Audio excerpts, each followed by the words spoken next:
రైతుల భూములకు సంబంధించిన పట్టాదారు పాస్ పుస్తకాల మీద జగన్మోహన్ రెడ్డి గారు ఫోటోలు వేసుకున్నారు. ఆ ఫోటోలు వేసుకోవడం మీద మీ అభిప్రాయం ఏంటి? ఒక రైతుగా మీరేమంటారు, తప్పా రైటా? అసలు ఫోటోలు వేసుకునే అధికారం ఆయనకి లేదు అని 2 పాయింట్లు వేసుకున్నాడు. జనం ఎదురు తిరిగితే వదిలేద్దాం, లేకపోతే ఇదంతా నేనే ఆక్రమించుకుందాం అనే ఉద్దేశంతో వేసుకున్నాడు తప్ప ఆయన రైతుల భూమికి ఆయన ఎవరండి? ఆయన పేరు వేసుకోవటం ఏంటి? రైతు ఫోటో వేయాలి, అది ఏమన్నా చిన్న విషయం? సినిమా చూసి వచ్చి అయిపోద్ది అనుకోవడానికి అసలు ఏంటి? ఆయన ఆంబాలం ఏంటి? అసలు ఏం చూసి ఆయన పేరు వేసుకుంటాడు? చంద్రబాబు గారు టిక్కో ఇల్లు కట్టించాడు పేదలకి. సరే, ఈ పోయే టైం బాగోలా, ప్రభుత్వం మారిపోయింది.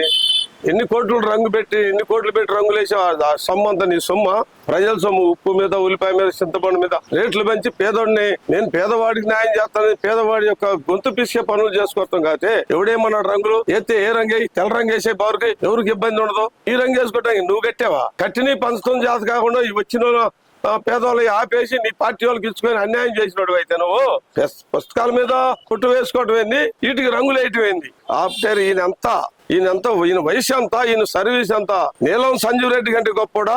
అక్కడి నుంచి వచ్చిన మంత్రులు, ముఖ్యమంత్రులు అందరికంటే గొప్పోడా? ఇతను క్రిమినల్.